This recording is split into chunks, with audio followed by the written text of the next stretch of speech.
When the sun rose in the east on November 22, 1718, two Virginia Navy sloops were on a quest to find a ship called the Adventure. One of the sloops was discovered by the Adventure and captained by one of the fiercest pirates in the Caribbean. The pirate captain set sail and readied the guns. After some miscommunication in the Navy's command, the pirate ship opened fire, killing a third of the sailors. In return, the Navy took out the Adventure's sails and the ship ran aground. After some time, the ship was able to recover, the distance was closed, and the pirates boarded the enemy ship. Cannon fire, grenade explosions, and pistol shots led to a tall figure out of the smoke. It was the name heard on the tongues of everyone in the Caribbean, and his name was Blackbeard.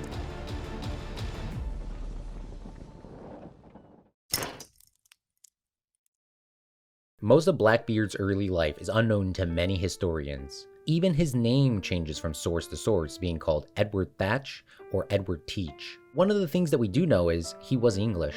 His age is pretty close in all accounts, with him being born around 1680, making him about 35 to 40 years old.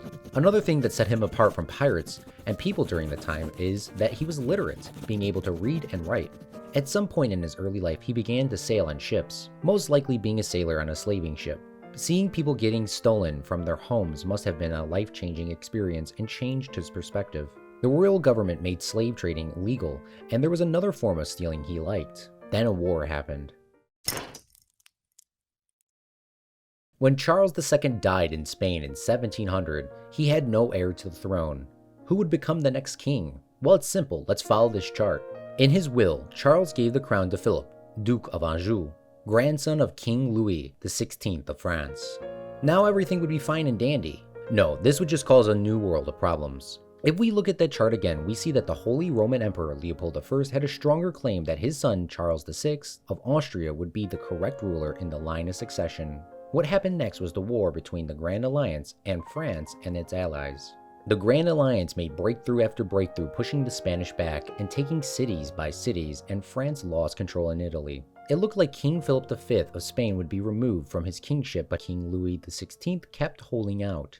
And then it happened. Holy Roman Emperor Leopold I and his son Joseph I died within 6 years of each other. Now Charles VI was now emperor, but not of Spain, so the war pretty much stopped. How does this have to do with anything with Blackbeard? Well, during this time, he was a privateer for Great Britain. A privateer is a sailor that fights for a country and is legally allowed to stop and loot all enemy ships, but they have to give percentages of that loot back to their country.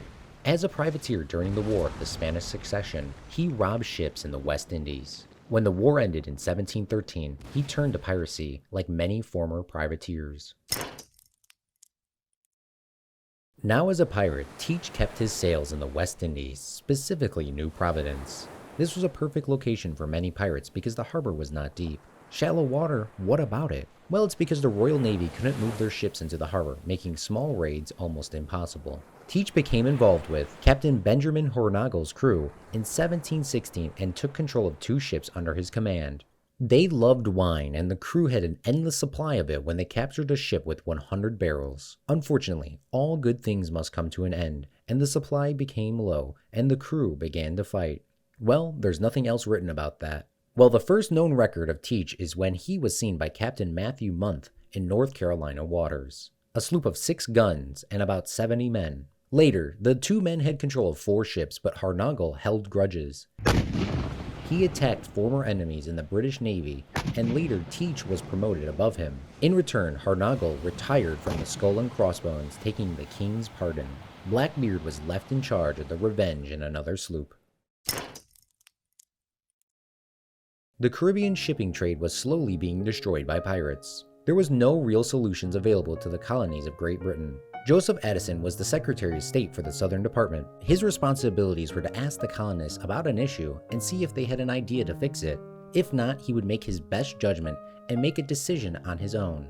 In this case, the Council of Trade and Plantations gave Addison recommendations on how to stop the pirates. The council wanted more heavy ships in the West Indies, the islands of Bahamas to be fortified, and to have a new royal pardon. Pardoning pirates was not a new concept. 3 kings before, James I, James II, and William III had pardons for pirates, and it worked. So everyone hoped it would work again. Addison helped encourage King George I to make this proclamation.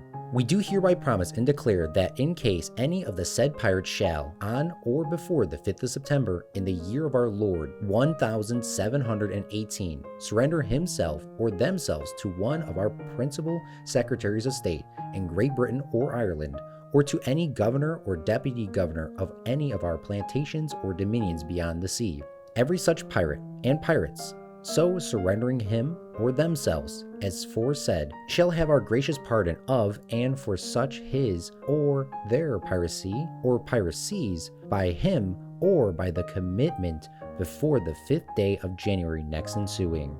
Teach was not going to turn himself in. He was a pirate, and a pirate's life was for him.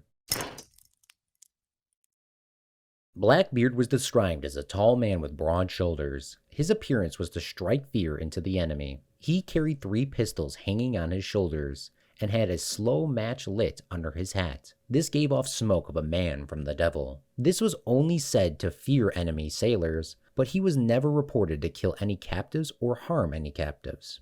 Teach hoisted the sails in 1717 and took on his first ship in the waters of St. Vincent. Teach gave the call to his crew to load the guns with shot and fired a broadside. A broadside shot is the technique where all the guns on a ship fire at the same time.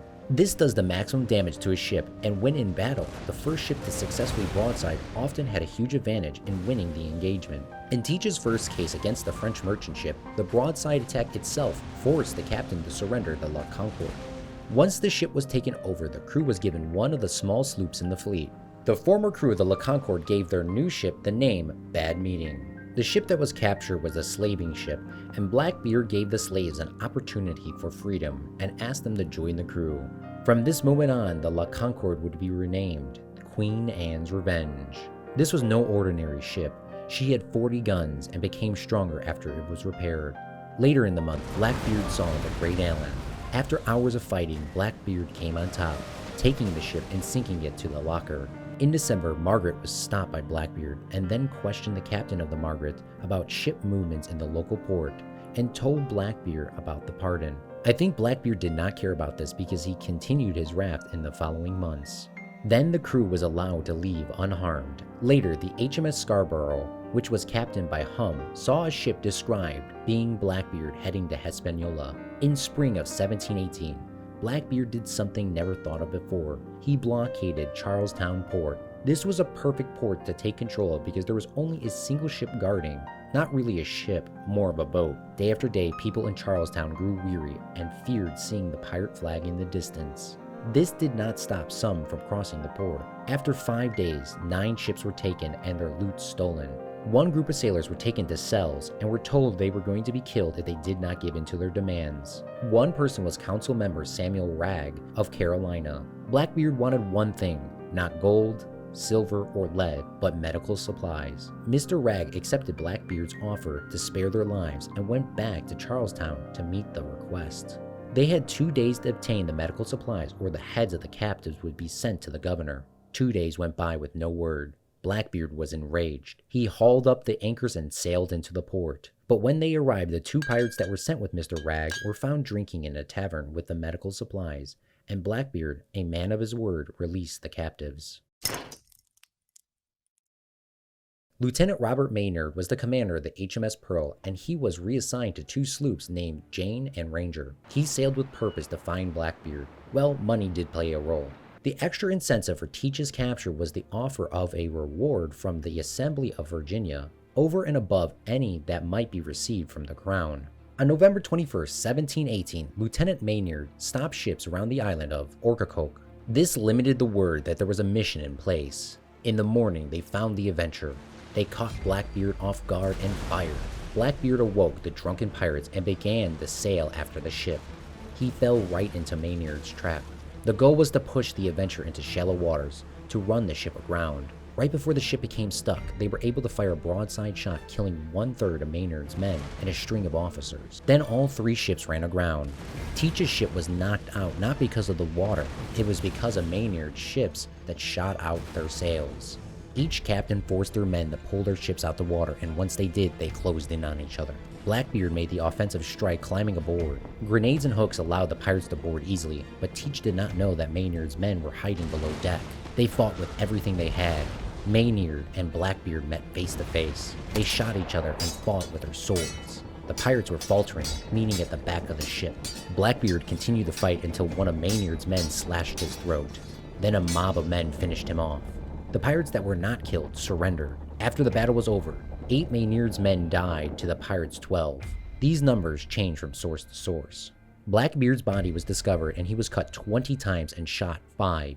His head was cut off and hung on the front of Maynard's ship and then placed on a spike in Chesapeake Bay. Maynard received 400 pounds and the crew was allowed to keep 90 pounds of the loot. The tale of Blackbeard was not a myth, but a reality. About 30 ships were captured by Blackbeard, and he lives on in the film Pirates of the Caribbean on Stranger Tides. The strongest pirate fell in the most epic way possible, and his story stands the test of time. It is a blessing for a man to have a hand in determining his own fate. Thank you for reaching the end of this lesson. Claude's history course teaches history buffs about the importance of world history. For more informational videos like these, subscribe and turn on the notification bell. Comment down below which person or event you want to see covered next. We'll see you on another lesson soon on Claude's history course.